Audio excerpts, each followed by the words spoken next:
Okay, so we are live.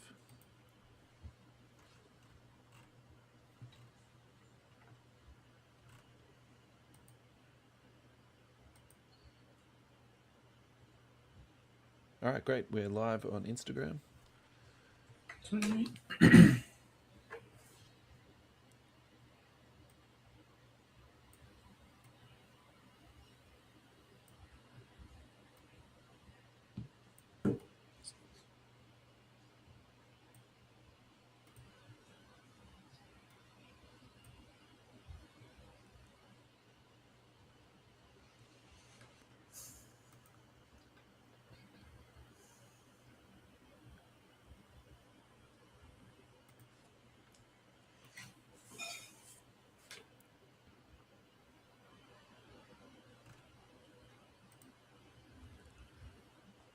Alrighty, welcome everybody to this week's show. This is episode 260 of the You Can't Comp This NBA Trading Card Podcast.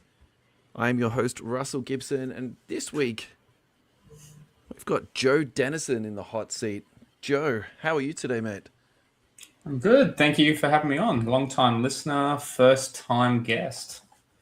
Feel honoured. What would that normally be? Long-time lurker, first-time commenter? I think so. All right, so my traditional question that I ask every guest is your first hobby memory. I think it's a fantastic icebreaker. Let's just get straight into that and I've got a follow-up question too, actually. Yeah, cool. I would say first hobby memory, probably going to car boot sales back in the UK with my sister. Yes, it was mainly Pokemon and Yu-Gi-Oh! That was sort of how I first got started in the card hobby. So are you an 80s baby or a 90s baby, just for context? No, 90s. Okay, yeah. Late 90s.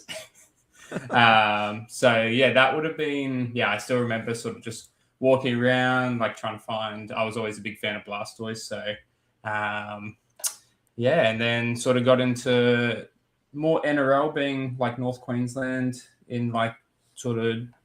primary school, and then sort of like got out of the hobby for a little bit. Obviously, trading cards was pretty uncool for a period of time, and then like everyone, I think COVID got back into it. Was just pretty much watching breaks on my phone, on Facebook and whatnot, and just thought I could do it a little bit better than some other people that were doing it, and that's pretty much up to now. That's pretty much the... So my breaker influencer was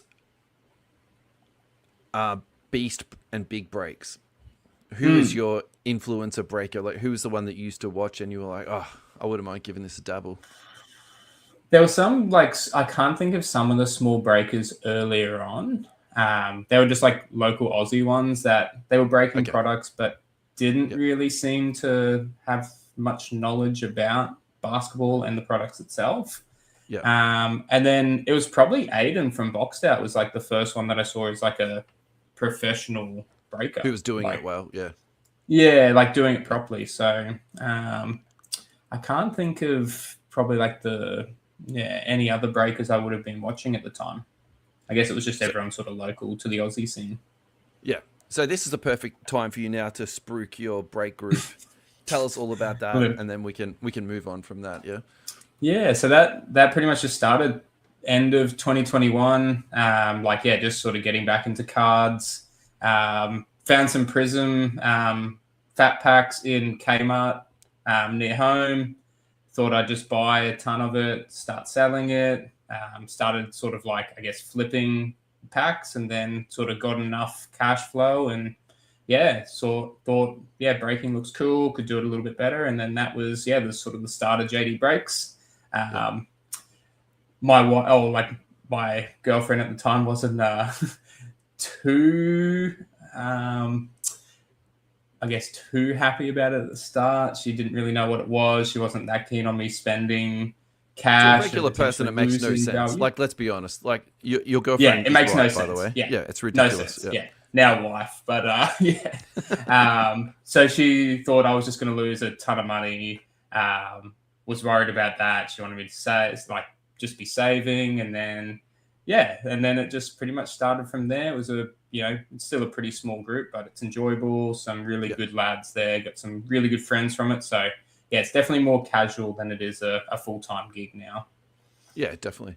So, okay, you touched on being a small breaker, and I wanted to tap into that. So that's the perfect time to do it. So what's your opinion or your observation as a small breaker where you're getting Panini product and now it's become a Tops/Fanatics market? Like, what's your observation about the change? Because I think this is really interesting. Yeah, definitely. Yeah, it's really tough to get product. Just flesh that out a bit more, the bottleneck, because I think that the bottleneck is really important. Yeah.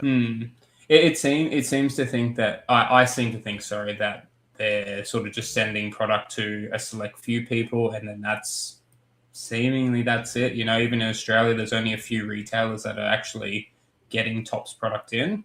Yep. Whereas with Panini, it felt like it was a bit of a almost free for all. Whoever wanted it could get it. So yeah, it's been really tough to get Tops product, and they've been pretty slow with the releases. So you just feel like you're breaking Chrome or breaking Midnight, which Midnight's value and cost is just super crazy high. Yeah. So I was actually talking about that on the last stream about how slow the releases have been to come out. And actually, I don't mind it at all. In fact, I would go a step further and say, I actually think that's a positive thing versus Panini, because in my head, Panini was just like, you couldn't keep up. Like, as soon as one release dropped, you were getting the notification, okay, the next thing's coming in. And, it just felt like you were scrambling 100%. Just full time. And then the other thing for me too is that, and I'll admit I've lost touch a little bit with what's going on in terms of breaking, just because I'm not doing volume at all anymore. Yeah. But there was also a point with Panini where you just didn't know what cards were coming out. Like, you had to really make an effort to keep up, each week and sort of, learn about it. Whereas I've actually really enjoyed this sort of period of time at the moment with Tops Chrome, for example, where we've had a really long time to sort of just sit down and chew through this. And, for better or worse, I think the comparison is Panini Prism versus Tops Chrome. And it is the mothership product, even though people 100%. Will say, like, the original Tops product was. I don't believe that at all. And so it's just actually great to get the number one product and really have a good time going through it for a long period of time. So I actually think this is a very positive thing. And so what I think Tops is doing to sort of fill in that gap in between, I think they're doing a lot of Tops now. And I think this is my observation of the two things that's happening at the moment, Tops versus Panini. It's like Panini was putting a release out every 2 weeks. Tops is probably like every other month at this point. Yeah. And then to fill that interim. And I never understood why Panini Instant didn't take off, because really Tops now, it's exactly the same product, but they're just doing it way, way better. So have you... And I think that's exactly right. They're just putting more effort into it. I think that's where Tops is just, it's a lot more popular now. But it is interesting though, when you look at like the Tops products for like MLB, some of the non-sport, like they're churning that out. How dare you? You stop. No MLB talk on my podcast. No. It's not that I'm into it. It's just, it's an interesting sort of observation that it seems every week there's products for those sports. So I wonder if that's going to start happening with NBA as well once they get that bit of a roll on too. I'm curious to see how it sort of plays out in the next year to 2 years. I don't think the question is, are they going to put more product out? I think we know the answer to that. Yeah, definitely. It's just how they're going to do it. And I'm actually a little bit surprised of how slowly the product has actually come out. Me too. Yeah. And I'm probably just trying to find the positives in all of this, I suppose. But I think that's just a matter of time. But I think the really interesting add-on to that though is to say, well, actually, how much product is coming out? Because while it has been difficult to get product, and I think there's different reasons for that happening, you can still get your hands on retail pretty readily, and the flip on retail, I can't say it's been nothing, but it's not as much as you probably would have expected to be, and it's definitely not going up to Panini heights. So it kind of makes me think that actually they are printing a lot of it. Yeah, but there's no real way to measure that, or they're absolutely not going to reveal it too. So you were talking about how breakers just can't get their hands on it. I just want to quickly go back to that because I agree with that 100%. I'm noticing this a lot more in that either you're a breaker that knows somebody who's getting distribution or you don't. It's as simple as that. Yeah. And so I think we're seeing breakers drop off for, a bunch of different reasons. Part of it obviously is they just can't shift brakes and it's all going to the bigger breakers. And I actually believe that that's ultimately by design, because I think fanatics just want to have, key people braking. And then the other thing I really think that they want to do, and ultimately where the end goal is going to be, it's going to be them breaking a majority of the product on Fanatics Live. So yeah, which is exactly what they want.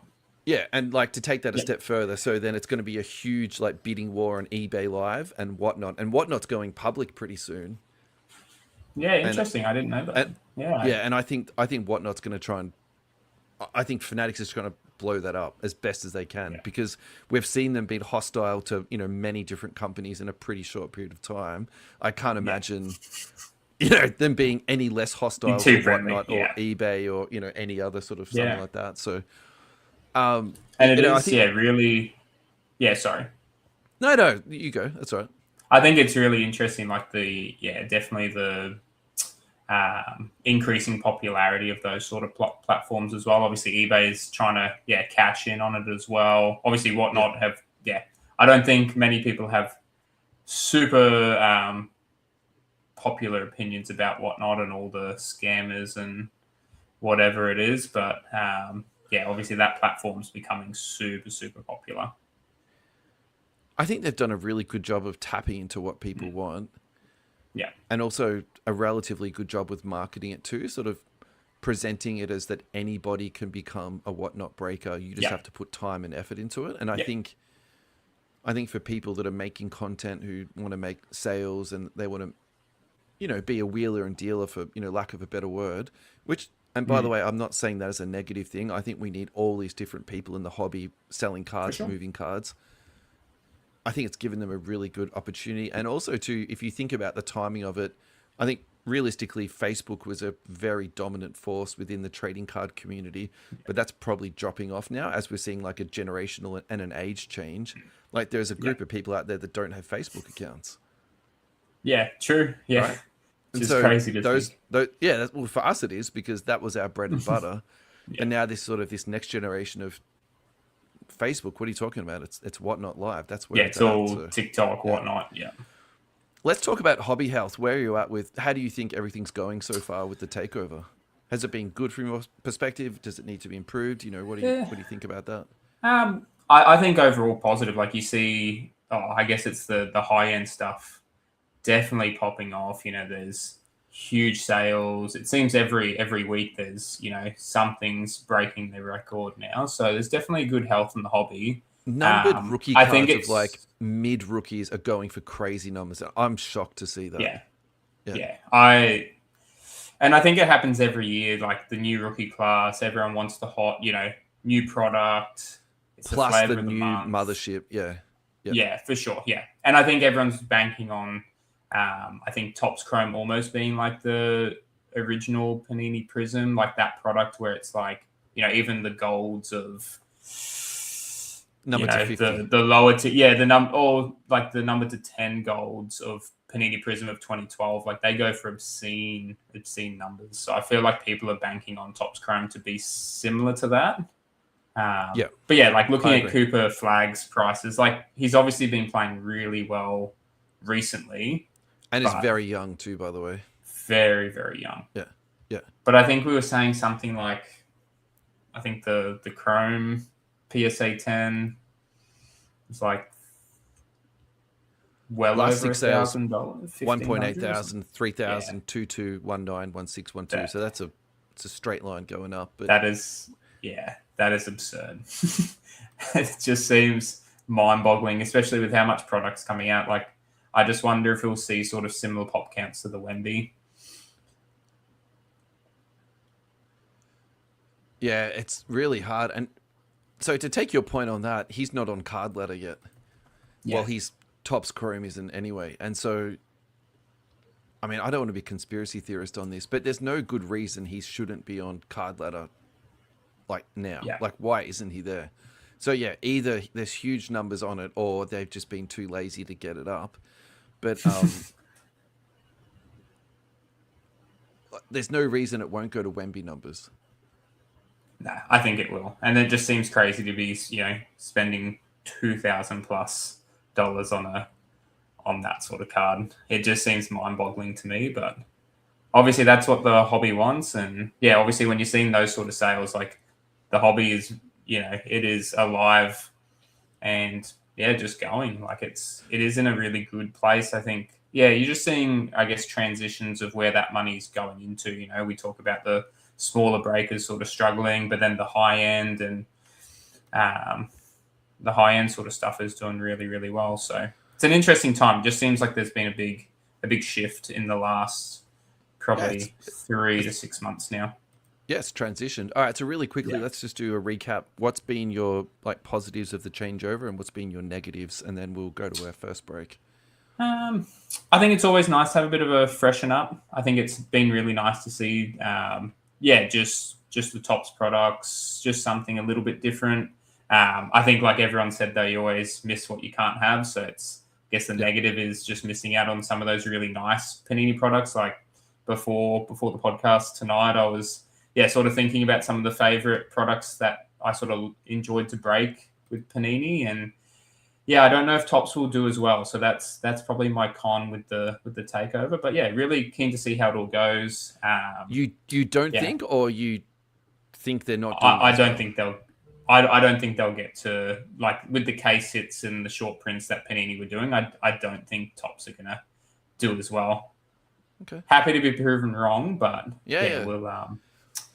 But do you think that's just the fact that we haven't had enough time to work out what the case hits are and consume the product a bit more? And I think that's true. Yeah, we've had a lot of time with Panini. Yeah, and every year Panini was doing the same case hits inserts. Like, if you go back and look at sales of Kabooms, this is the perfect example. You could pick up Kabooms 10 years ago, 12 years, like so cheap, like ridiculous, right? So maybe in that sense, I would say maybe people are actually overpaying on that sort of speculative case hits now. And we might actually look back and say, look, that was, there's a whole bunch of examples of overpays. Yeah. All right, let's go to our first break. Now, we've got a very, let's call it a special advertisement for this. And this is not going to be an ongoing one, but this is from Anthony's Card Supplies. Welcome to Anthony's Card Supplies, your one-stop shop for all your GTI one-touches in Australia. Don't miss out on their monthly giveaway ending the 28th of February. You could win $50 worth of GTI products plus a Cole Anthony signed jersey that has been generously donated by the Bangman. And people who listen to the show for a long period of time, Amir's been sponsoring the show intermittently on and off. So thank you, of course, Amir. Fast shipping, quality products, collector trusted. Follow us now and don't miss our drops. Anthony's Card Supplies. Protect your pools. So guys, just to double verify that, you need to go to Facebook and then search for Anthony's Card Supplies. Give him a follow. If you need some one-touches, hit him up. He is doing a fantastic job out there.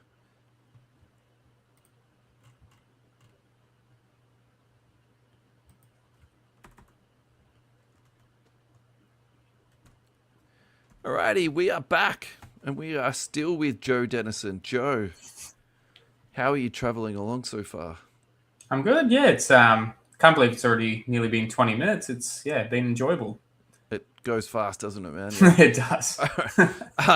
Next thing on the list is ideas on how to make tanking less incentivized in the league. What are your thoughts on this, man? Because this was something of, we'll call it your baby, I believe. Yeah, well, me and Mark Rodeler, were talking about it the other day. It's an interesting one. I think there's been a little bit sort of posted about sort of tanking in the league and sort of changes that they could sort of make, just so teams aren't just dropping off after sort of the All-Star break. I was really keen to sort of get your take on it first. Oh, really? Okay. So my take on tanking is that it's terrible for the game. So anything that they do implement to it is a much, much better idea, if that makes sense. So Hmm. I'm sort of in the camp of I don't really care what they do to address, but I just want them to do something about it, just because it doesn't, like, for example, the classic example, or the best one that was recently, was that Jazz game the other night where they were winning, and then they put Triple J and Laurie Markkinen on the bench, and then Yeah. like the Magic came back and won. Like, it's just, that doesn't leave a great taste in my mouth. It doesn't make me want to watch those games, and I'm not going to watch the Jazz anymore this year. Like, for me, that's it. And I think, yeah, I just don't like the anti-competitiveness of it. So, Yeah. What can they do to stop them? I think that's the real question, isn't it? Like, if we're actually talking about it, what can they do? I actually like the proposal of just removing draft picks. I saw some pretty interesting things of, I think one was sort of averaging out the last 3 years of the wins and losses, just so it's, you can't obviously just tank so heavily in one season. And I think the other thing I saw, but then was you once get someone that- like Philadelphia who tanked for 5 years straight. True, that's true, yeah. Yeah. I don't really see how that would really work, because like I said, it can sort of they can do the same thing and just tank for longer. Yeah. The other interesting thing was once they're out of contention of the playoffs, then they record how many wins they get after that point, and whoever gets the most wins in that period gets the better draft pick, which I thought was kind of interesting, because then it sort of incentivizes to win. So even once you're out of contention. I'm not sure if I explained that too well. So if you finished 11th, you would get the number one pick in your conference. It was more so after I don't know how they really worked that out. Now thinking about that, it doesn't make a lot of sense. I think it was from the point that you wouldn't make it from, like you wouldn't be able to contend for the playoffs. Yeah. I just thought that was interesting, but I guess that would need to be fleshed out a little bit more. Yeah. So the ideas that Shams has put up is that limiting pick protections to either top 4 or 14 and higher. Yeah. I'm totally fine with that. And then no longer allowing a team to draft in the top 4 2 years in a row. I think that's a really good idea. That's a good idea. And then I think this is what you're talking about before, locking lottery positions after March the 1st. I think that might be it. That's what you're touching on too. But the other thing I saw Mark Cuban say, and I lean towards this anyway a little bit because of how my brain works, but then you just make it a free market. So then you have to manage cap space. You have to negotiate with these guys, look ahead and save for it. Like, I would rather see that sort of constructive roster building instead of seeing like just teams tank out. Like, to me, like, where's the value in the product? So we've actually got a listener,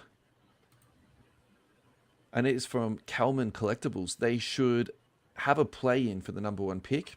And that's kind of like what you were just touching on there. And then the other one here is bottom 5 from each conference, East versus West, have a mini tourney, and then you'll have a few amazing games. Yeah, but I think, my issue with that is that, like, that's a really good idea, Kalman. I think it's like, that's really creative, but then they're still going to tank to get to that spot, and then they'll have like a couple of good games. Do you know what I mean?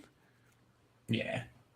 It's I guess there's probably not a perfect fix, but they definitely need to do something about it. Yeah. I don't think the fines work anymore. No, definitely not. When they're fining him 50 to 100K. Yeah. But also too, like, realistically, how does it, I need to say this like in a clever way, otherwise it's going to come off just really dumb. Like, having a lottery system actually doesn't fix bad teams. Like, so take the Kings, for example. They've been in the lottery so many times. Like, they took Marvin Bagley instead of Luka. Like, if you do that, like, you've got no chance. Like, you're still screwed, right? And now you've got, on the flip side of that, you've got Oklahoma City, who somehow wins a championship and are so loaded with draft picks. Like, it's possible. Yeah. Like, they're losing really good players, like Usman Deng that recently just got joined with the Bucks. Like, that kid's a good young talent who cannot even make their G League team. It's nuts. Yeah.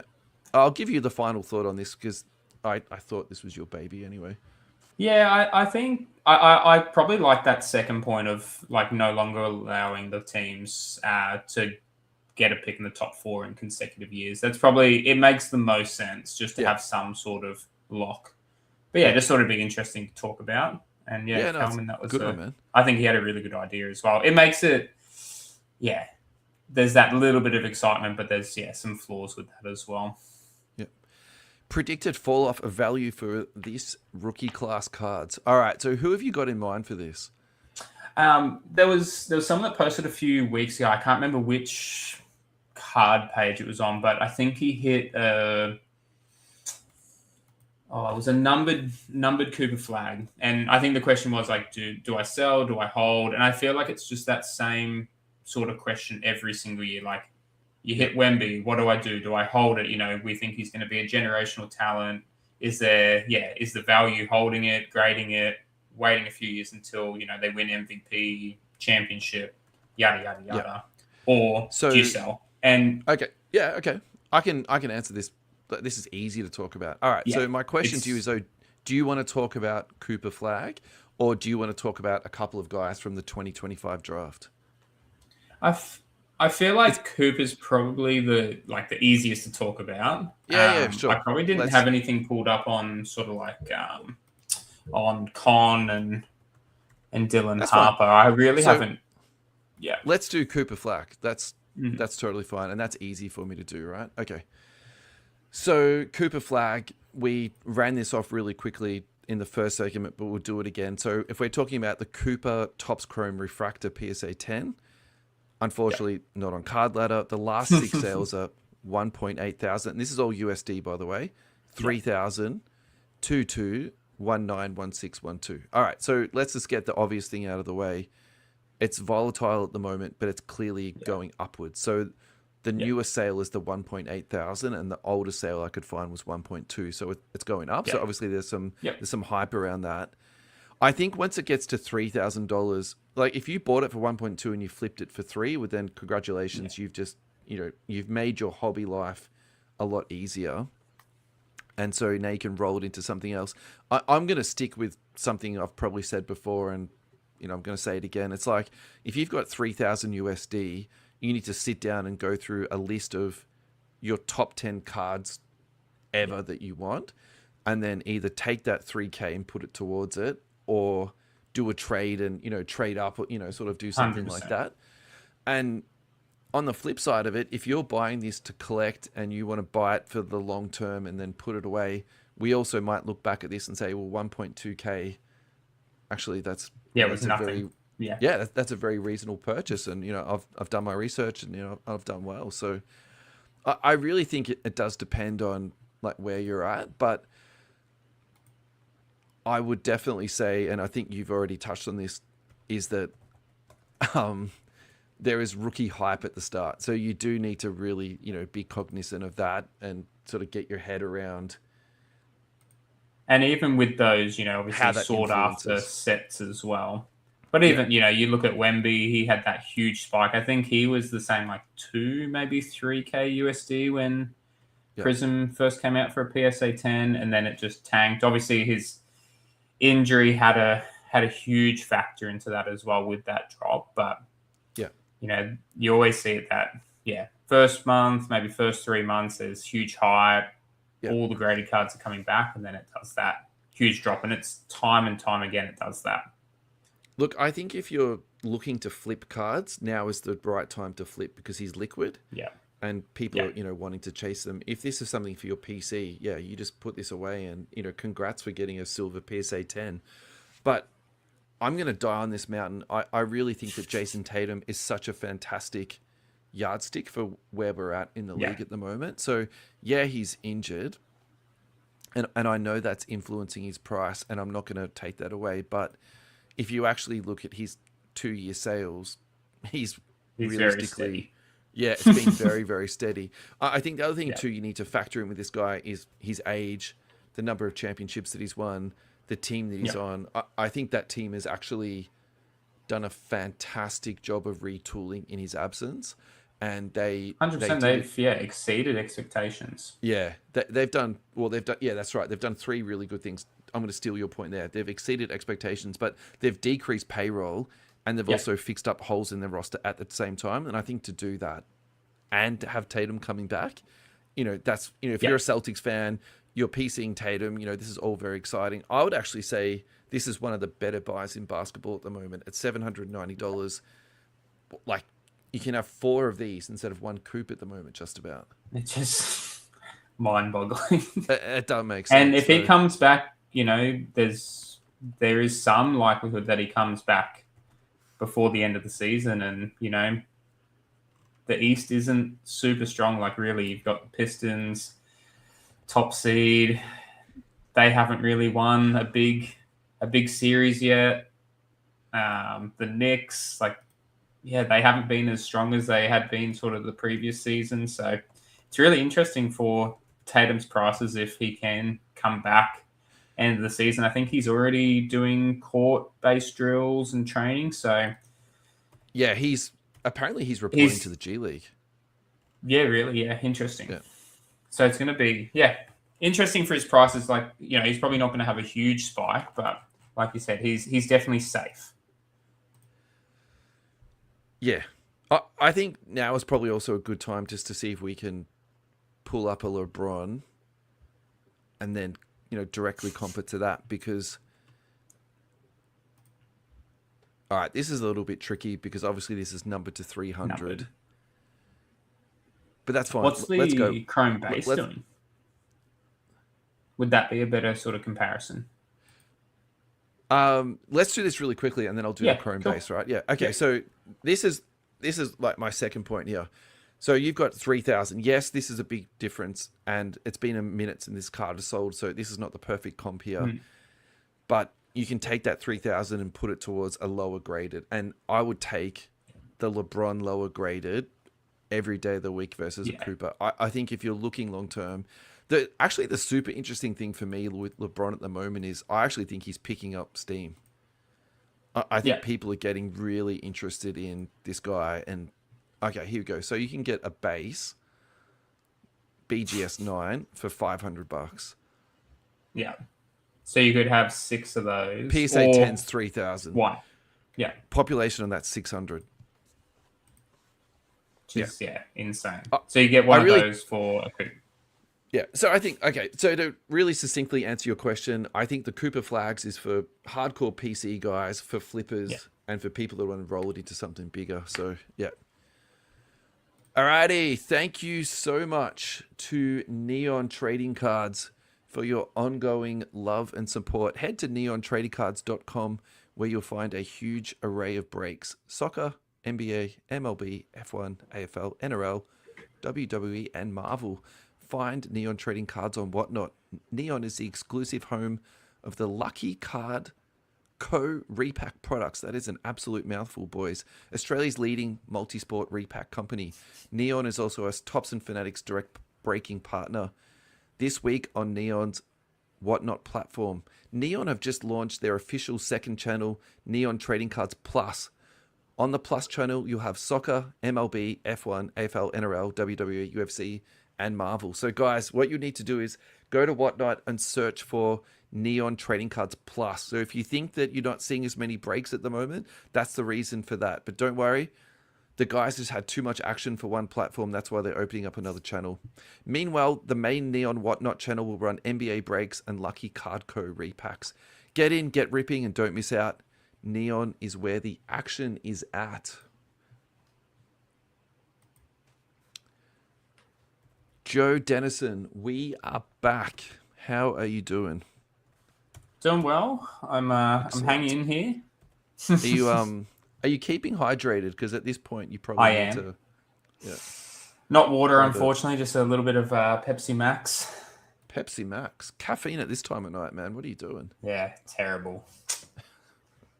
Alrighty, I'm still young. Can we please talk about the Logan Paul sale? I thought there was no talk outside of NBA. I can't believe that's true. You've added this to the list. I want to make an exception to this week's show for this because I actually think this is a really massive deal.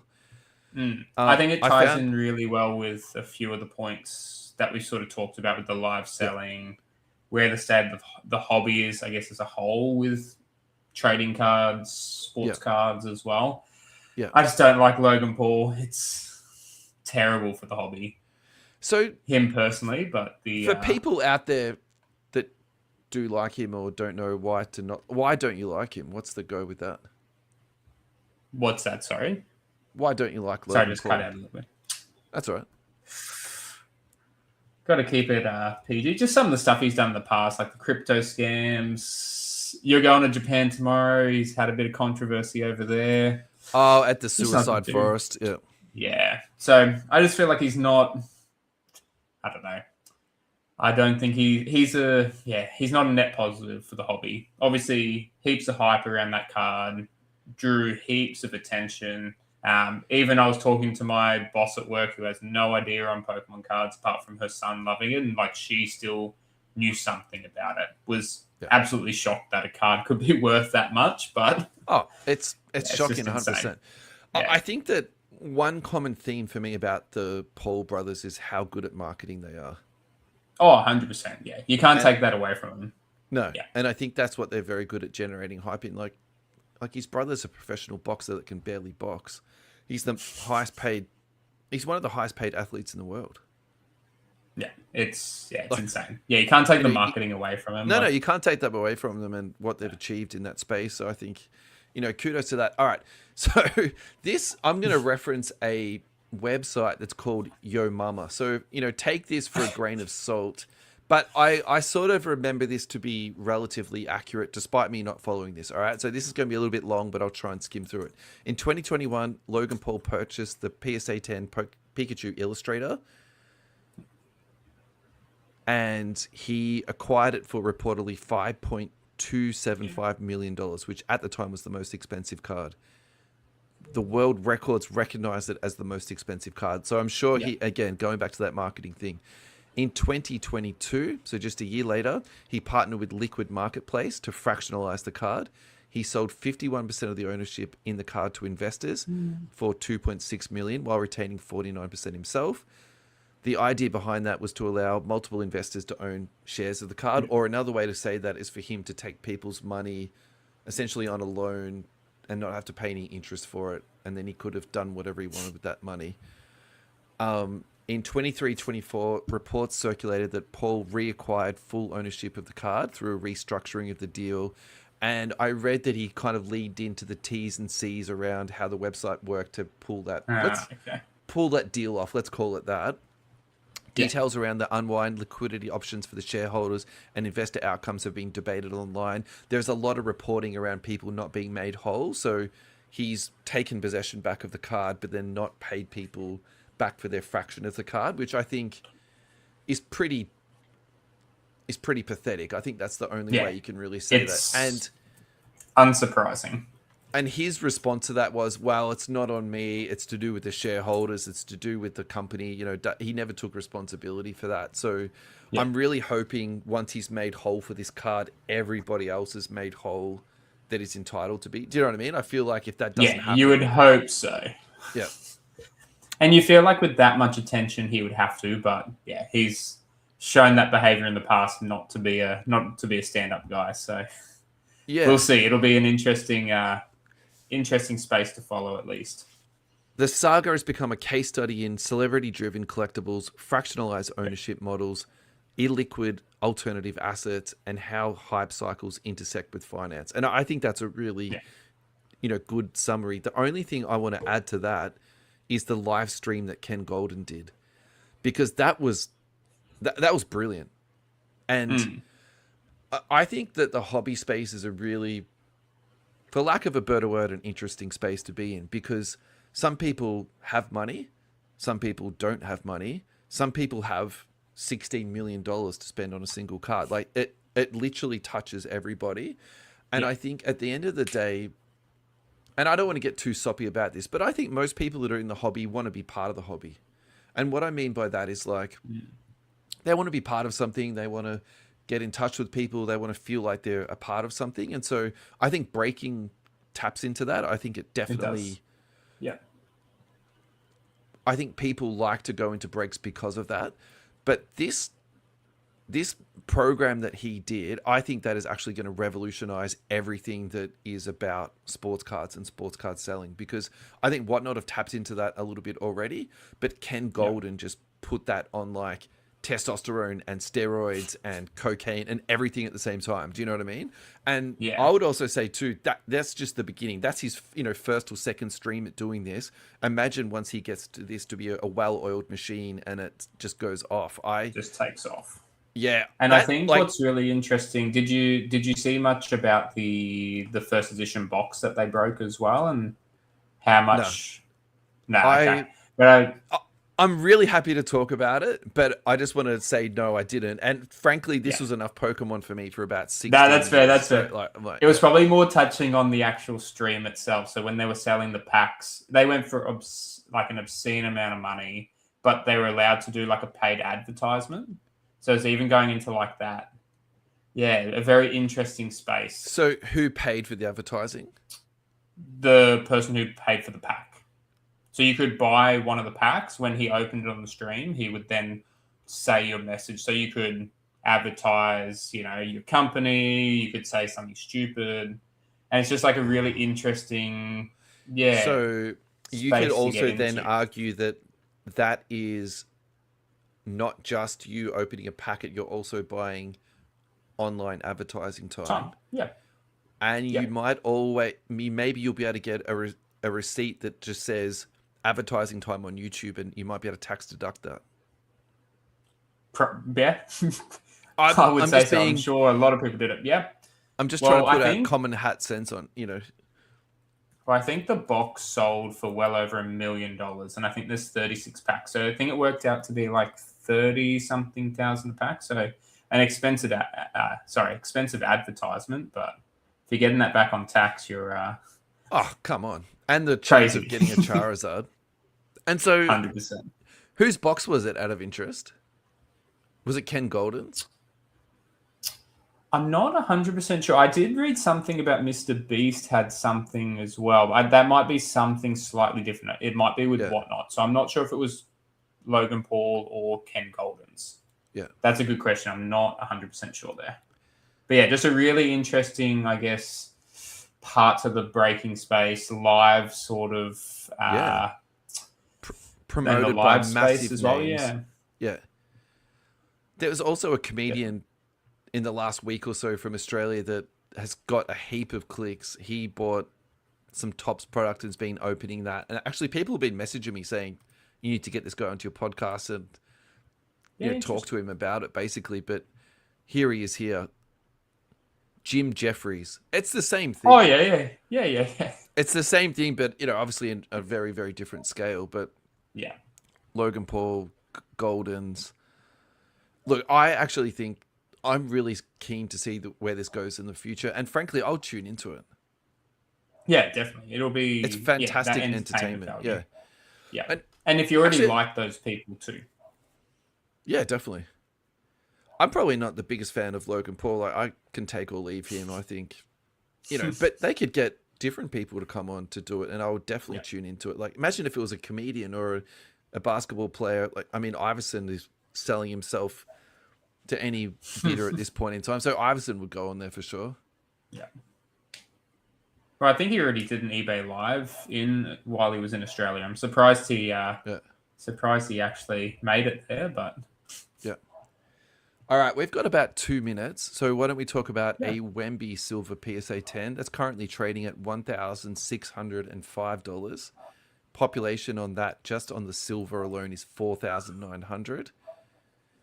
And so my question to you, Mr. Denison, is that a buy, is it a hold, or is it a sell? I think I would be... Oh, that's a tough one. I'd be leaning towards the hold or sell at this point. I would always... Yeah, I think if I had that sort of cash, probably flipping that into maybe a numbered Wemby or maybe an autograph. Yeah. It's been pretty steady over the last 3 months, though. So, yeah, I guess if you're wanting to hold, sort of waiting in the next couple of years, see if you can get a championship. That Spurs team is looking quite interesting. So, the Jeremy Sochan release, I'm actually all for that, by the way. I think that needed to happen. Yeah. And I think that type of ruthlessness, and that's the only way you can describe it, is exactly what they needed. Yeah. Yeah, definitely. All right. So hypothetically, you go into a repack break and you pay $25 for the spot. You hit a silver PSA 10 Wemby. What would you do with it? Yeah, I'd sell And it. Yeah. you'd sell it? All right. What's the card you'd buy? Because this is the thing we have to then talk about. Ooh, for 1,600. So what's that, about 2,400 AUD? I think I would try and flip into a Kobe auto or a LeBron auto.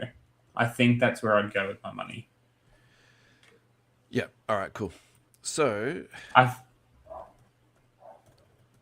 yeah, no, that's cool. Kobe Bryant autos are absolutely going nuts. Insane. Absolutely going nuts at the moment. And I don't know what one... you'd be able to get for $3K. It just seems like the base for Kobe autos, just keeps climbing. I think you can buy them. There's absolutely no dramas with that at all. I think, like, the question is more how much you want to spend, man. Yeah. And I think that's where I'm really stuck at the moment with Kobe autos. It's like, I've got one, so I'm happy. But at the same time, too, just say you did want to get into the market. And I actually think this is a really relevant question. It's like, well, how much do you put into them? Because, like, to me, it seems a little bit overbaked at the moment. And are we going through a bubble? Or is this the new norm? And it's obviously he's not signing again. Rest in peace, Mamba. But do you know where I'm sort of going with this? Like, should we wait a little bit and then it's going to come down? Yeah. Or you're just going to be left behind and wishing that you got it at 2.7K there, which doesn't seem. Yeah. Just thinking like a couple of years ago, what they were sort of trading at just seems if you insane. look back, they have gone up from literally $300 to that. Yeah. It's just nuts now. Yeah. I really wish I wasn't buying some of the Raptors PC a couple of years ago, and I was putting my money into Kobe. I think that sometimes buying with your heart isn't the best thing to do. No. I've got plenty of cardboard boxes now of cards that I'll probably never sell and never open again. So, thank you to the Hobby Hangout XL for your ongoing support. Go to tickets.oztix.com.au to get your Hobby Hangout XL tickets, or go to our podcast description on any podcast platform, and the link is in there for you to click on for your ease.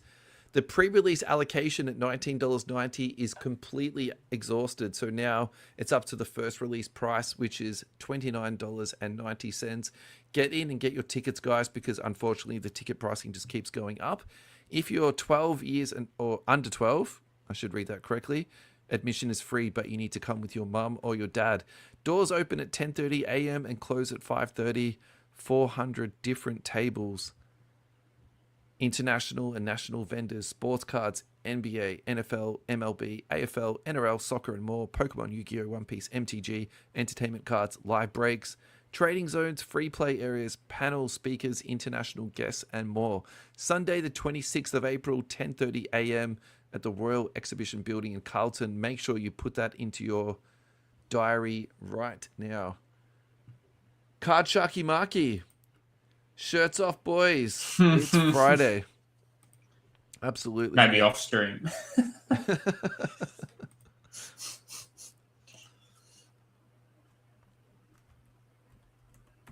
And we're back, Mr. Denison. It is the fourth quarter. We're hanging in. Ready to finish out strong. All right. At this point of the night, the best thing to do is just sort of pick through the run sheet to make sure that we do your big ones. Do you want to do Scotty Barnes? Because you're a big Raptors fan. I think we should break down some Scotty Barnes. Yeah, well, have a look at his PSA silver PSA 10. It's not. I'm surprised how I was going to say little growth, but the negative growth on his PSA 10 silver has gone. I really just think 2021 Prism Silvers just aren't a fan favorite. I feel like the the Photoshop jerseys on the college photos just sort of ruin it a little bit. I actually don't have one of these in my PC for that very reason. But he's trading at $152, which seems absurd. Obviously, there's not much hobby love in Toronto, but thinking how many Scotty Barnes I can buy for a Cooper Flag refractor, I could All right. pretty much get 20. Number one, you just need to buy one of these and put it at $152. What are you waiting for? You're a Scotty Barnes fan. What are you doing? I don't like the card. I have a couple of Prisms and I'm just not a big fan of the image. I'd rather have a nice autograph, nice patch auto. I'm definitely more of a patch guy, I would say. So I've got a fair bit of probably still mid-end Scotty, but pretending that I'm like a stock analyst, but for like basketball cards, I'm rating this as a buy and an A+ buy. At $152, that is severely underrated and undervalued. It does seem insane. The thing about Scotty Barnes is that, and I'll take your point on this, is that he's much better of a basketball player than that $152. Like I'm not even going to like disagree with you on that for a second. I think that the way that he plays basketball, I've actually seen him in person, and there's not that many athletes where I'm like, oh, like that's an amazing thing that I've just seen. So I've seen LeBron and I was amazed. I've seen Wemby and I was like, what the F am I looking at? Like that, it was just ridiculous. And I've seen Russell Westbrook chase down a ball, which I was like, there's no way he's going to get to it. Like athletically, I'm going to put Scotty Barnes into that same thing. The things that he can do on the basketball court, in my mind, is just like ridiculous. And so I just feel like for a guy like that, it's just a matter of time until he gets the accolades. Like, maybe defensive player of the year. I think that will be tough for him to get just because of the way he plays. But he should be all defense multiple times. He should be all NBA at least 3 times. He's an all-star this year. How many times has he been an all-star, man? I have a feeling that's his only one, isn't it? Anyway. That he's been an all-star. I feel like you should know this, considering he's your boy. I know. I feel like I've learned a couple of things about you tonight, and one of them is that you don't have a Scotty Barnes in your own PC. I know. I can't believe that. It's terrible. I actually can't believe that. I think I might have a base somewhere, but I don't have a PSA 10. Or it's I think it's the second time as an all-star. Anyway, all right. So for you, is this a buy, hold, or a sell? Well, I think you forced my hand. I've just got to go buy one. Great. I think at that price, though, when we're talking about, some of the stars in the league, for $150, there's probably not really, there's no better buy. Because we looked at some of the other, we were going to, I guess, talk about it, but we've probably run out of time, but we were going to talk about some of the third-year players, and some of those guys are, even more expensive than Scotty, and I would put them well above. I'd put Scotty well above in value, but it's just. Look, I think that if without getting too overexcited about the difficult thing for Scotty Barnes, obviously his location and the position he plays. Like I will definitely think that, but at the same time, I think the accolades going to come, and also he can move and get traded. So I think that's actually a very low risk purchase. All right, the next one we should talk about is Keontae George, because actually I think this guy is making waves in a pretty, significant way. I think there's been a lot of hobby love for this guy in the last sort of 6 to 12 months. Yeah. And again, unfortunately, he is not on Card Ladder. So I've just pulled off some sales data from 130 Point. Yeah. I'm not going to read to you the dates of the sales, but the last sale was the 14th of February. And then the oldest sale that I found was the 21st of January. So at the moment, he's trading a lot. And what that would generally mean is that, people are starting to get behind him and like believe in the asset. So that's the way I would interpret this number of sales. So the last sale was 177, 202, 202, 215, 219, 200, 192, 222, and 245. So basically, he's trading in that sort of $210 mark. Yeah. And so let's just direct comp him to Scotty Barnes because we've just talked about him. They're in equally bad markets. There's 2 more years of unfulfilled hype around Keontae George. Yeah. But Keontae George plays a much more collectible position than what Scotty Barnes does. And I probably think at the end of the day, that's what it comes down to. The only thing where I would say that for me, this is bad money being spent, that 220 is like, I actually don't think he's that good of a player. Like, he's a nice player. He's a good guard.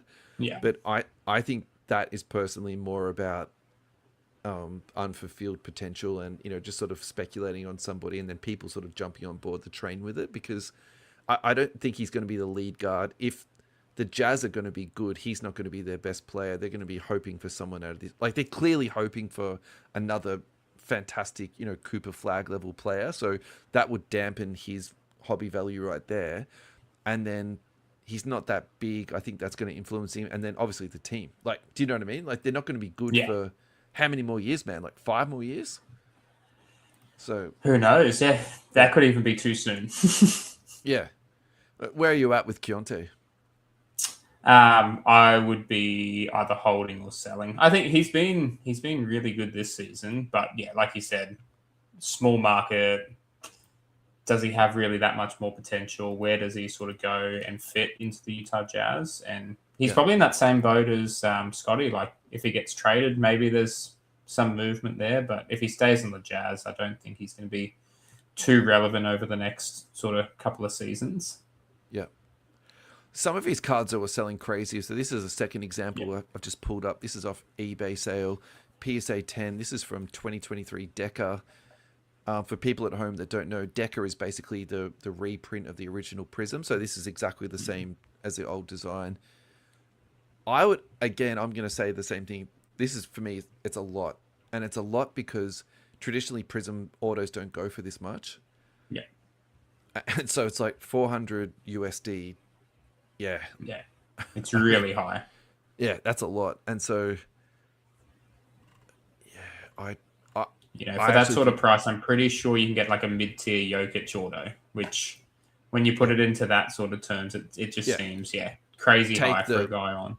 Take the veteran, multi-time MVP player, 100%. All right, have we got time for one more? I reckon we've got time for one more, man. Definitely. Yeah. What did you want to finish off on? Oh. Can we do Brandon Miller? Let's see if we can do Brandon Miller and Eamon, because I think that, this is an interesting one. All right.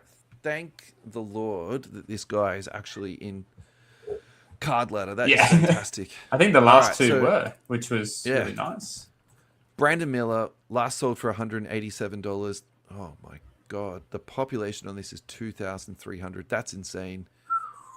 Crazy. The growth for the last 3 months is up 23%. All right, I'm going to leave this one to you. Break it down for me, man. What have you got? Oh, where do I start? I think, he's having a really good season. I think there's probably that bit of a bump as well. The Hornets are actually been playing really, really nice. Probably over that period where there's been that spike, I think, in the last 10 games. They've been the good news story of the year for me. Like, they've played much, much better than anyone was anticipating this year. Yeah. And they are exciting to watch. When you've got LaMelo, you got Con, Brandon Miller, like, they are starting to put some really nice basketball together. But it seems crazy where, like, we were obviously talking about a bit earlier on about the hype of the rookies and then the sudden drop. Like, he is still way, way down. Yeah, so to take your point, and I think this is what you wanted to talk about, and I think you can see this graph, right? That's how you explain it perfectly. There's all this rookie hype, and then he's just slowly trickled down. And stay. Yeah. And now that he's actually playing a bit better, we're starting to see some recovery here. But it's absolutely buyer beware in that space. So if look at the last 3 months, he's up 22%, nearly 23%. That's totally fine. Look, okay, so straight away for me, the alarm bells are that Hornets team is relatively loaded with mid talent. So there's no one on that team that's like a Wemby or a Cooper Flag. I think LaMelo is a good NBA player, but a lot of the things that we think about with LaMelo Ball was a really disproportionate response to COVID, and he was just the star rookie of that year, right? That essentially carried the hobby, but that doesn't mean he's a good NBA player, and that's going to continue on. So I think, you take that out of the equation, then you look at the population on this, 2,300. Yeah. They're not in traditionally a franchise that spends to maintain their teams and to make championship level teams. So I wouldn't be putting money into that, based on that alone. And so for me, this is a little bit of a stay away. At this price, I actually don't have a problem with it. I think he's a good NBA player, but I don't think I want to go out and, invest a whole bunch of cash into this guy. Why don't we try and find one that, is worth buying? The gold is on there, but no sales data. Well done. Nothing at all. That's fantastic. All right, let's look at the Mojo to 25. All right, here we go. 4,500 was the last sale. Look, I actually don't have a problem with this. I would probably rather, in a hypothetical world where I had this much liquid cash, I'd rather spend it on a 25 and 4,500 than on a silver with a population of 2,500. I really think that this is something that's overlooked in the hobby, like way too much population. Like, how are these cards going to wash out in the long term? A mid prospect like Brandon Miller with 2,300 just on that. Total population is 4,400. Like, that to me is just nuts. All right, can we do Eamon Thompson? I want to get your view on this because I'm not that clued into Eamon Thompson. This last sold for $192. My personal opinion is that he's had a lot of hobby hype without a whole lot of success. So that's sort of my starting point. Try and change my mind on that. No, I think you're spot on. I think this season especially, he's been fairly disappointing. I was sort of thinking there'd be a bit more of a spike with KD coming to the Rockets, but that's probably taken the light from him and probably taken a fair bit of his minutes away because he's still he is pretty steady with his minutes. I think he's still averaging about high 30s or something like that. But yeah, I was just interested to see sort of where they were sort of sitting at that second or third year mark and sort of where the prices were sitting with these three guys. I think we had Keontae, Miller, and Thompson. But like same things, heaps of hype to start off with, and I don't know where he really fits in now with the hobby, if he is a good buy or if he's a bit of a hold, seeing what the Rockets can sort of do to the back end of this season. But I think, a lot of attention's just been taken away from him, especially with Sengun having that sort of huge following now, and then KD coming to the team. That always is a bit of a disruptor for some of the younger guys. Yeah, I agree with you. I think Sengun is probably going to be the hobby king of that team. I think KD is such an enigma within the hobby that you almost disregard him, particularly when you're talking about younger prospects. And KD's going to be gone pretty soon, right? Like we can both agree on that. Actually, looking at his sales data for the last year, he's up. Sorry, the last year he's down 3%. The last 6 months. Oh, hang on a second. Yeah, right. It looked like to me all time. So for the last 2 years, he's up. Yeah. Yeah, so the last 2 years, he's up 20%. It's actually not that much. Look, actually, I've got no problem with this price. I think it's speculative, but I've seen a lot worse money spent. And then if you're comping this to the Tatum, which I think is the important Tatum, it's about 3 to 4 times, cheaper than a Tatum. So I think that's about right. I've got no real problem with this, particularly how hard it is to grade a silver PSA 10. We've actually got a listener question on Facebook Live. Jared Begg, what's up, buddy? And we're going to go out with this. Joe Denison, will the Wemby bubble burst or has it already? I think it's going to be on the way up, to be honest. I think his prices went way down after his injury. I think it's just going to keep climbing, especially with the trends that we've seen with some of that obviously the higher marketable players, unless he gets injured again. And then, we might be, on track with sort of Zion territory. But no, I think we've seen it. Like I checked, I think it was a few weeks ago, I'd sort of checked the prices of some of his numbered cards, and they're back up again from where they were a couple of years ago. So I think it'll keep climbing. Okay. I really do. My answer is, if he stays healthy, Yeah. and the phase that we're entering into with fanatics, marketing, bringing money into the hobby, we've just seen that insane sale with the Pokemon. Yeah. I think in the next couple of years, we're going to have all these old dogs leaving. So Steph's going, LeBron's going to be going. Yeah. Someone has to take over. And I think it's most likely it's going to be Wemby, health permitting. Yeah. That being said, if he gets injured, the dump on this guy is going to be like an absolute landslide. And I think ultimately, at the end of the day, that's where I've been so cautious with buying almost zero Wemby at all, because I'm too scared of the dump. Like, 100%. because I look at him run around, I'm like, oh my god, it's just freakish, you know. It's like, well, when are you gonna hurt yourself? So yeah. I'd be really worried to, especially spend that sort of cash on him. Like, at his best, I still think he's probably undervalued, but just that risk of takes one more blood clot, some sort of ligament injury, and then there's a few $1,000s down the drain, which I'm not that keen. I'm not that big of a gambler to speculate on the card like that. So I'm just going to stay away and keep with my very cheap Scotty Barnes. What, the one you haven't purchased? Yeah, well, I'm going to have to go out and buy one, aren't I? So, today. Hopefully I've shamed you into that. Great. Exactly right. Hey, man, thank you so much for coming on today. This has absolutely flown for me. I've had a really great time. Yeah, me too. I'll give you the final word, my friend. Yeah. No, just, really appreciate coming on. Really enjoyed it. And hope I can come back on at some point down the track and have some more fun. Really appreciate it. Cheers, mate. Thanks everyone for Thank listening. you. Have a great day.